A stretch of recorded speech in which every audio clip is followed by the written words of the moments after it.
The employee benefits arena has become increasingly aware of the benefits that a company can tap into by performing a dependent audit. As you have likely heard, they can save you between 3% and 6% off of your entire medical plan costs by removing dependents, spouses and children, from your benefit plans that aren't eligible to be there in the first place.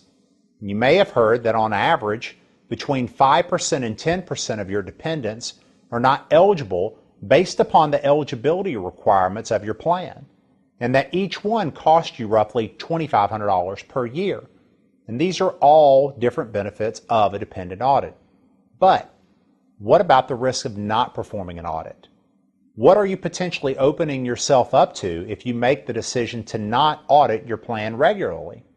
Potentially, it could be a lot. Let's take a minute just to consider the impact on both a fully insured and a self-insured medical plan.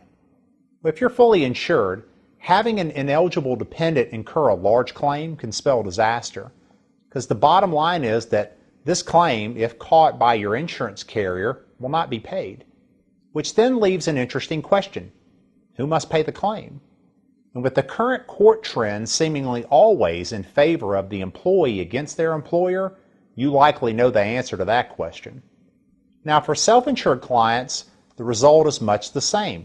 Your stop-loss reinsurance will only pay if you have a person having a claim that is actually eligible under your plan.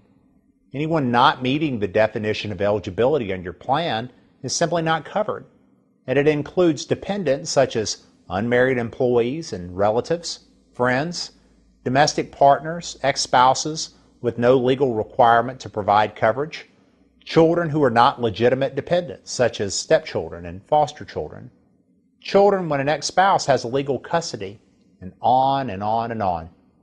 So as you can see, not only should you consider the potential upside of performing a dependent audit, but also the negatives of not performing such an audit.